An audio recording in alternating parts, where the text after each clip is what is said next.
재건축과 재개발이란 말 한 번쯤은 들어봤을 거야. 뭔가 아파트를 새로 짓는 것 같긴 한데 둘의 차이가 뭔지 생각해 본 적 있어? 그리고 아파트 리모델링이란 말도 들어본 적 있지? 이것도 뭔가 낡은 아파트를 더 깨끗하고 넓게 바꾸는 것 같은데 재건축과는 또 뭐가 다른 걸까? 재건축과 재개발 그리고 리모델링은 엄연히 다른 용어야. 그럼 무엇이 다른지 지금부터 알기 쉽게 설명해 줄게. 누구나 3분이면 쉽게 이해하는 건설 상식. 3분 건설 상식 지금 시작합니다.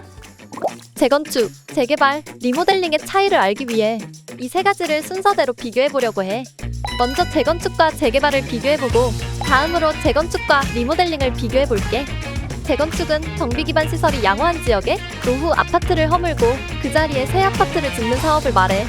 대체로 건축 당시에 만들었던 도로나 상하수도, 가스시설 등이 크게 낙지 않고 도로가 넓고 잘 정비되어 있는 지역에서 재건축을 주로 하지.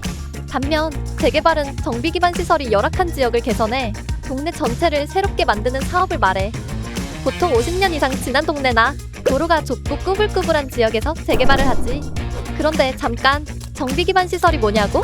편리한 도시 생활을 위한 도로, 주차장 등의 교통시설, 공원, 광장 등의 녹지, 학교나 문화체육시설 등 편의시설을 의미해.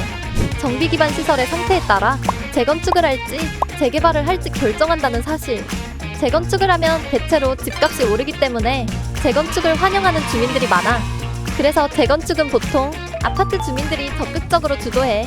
반면에 재개발 선정 지역은 주로 오래된 단독주택과 다가구 빌라 등이 밀집되어 있어서 주민들의 의사를 하나로 모으기가 어려운 경우가 많아.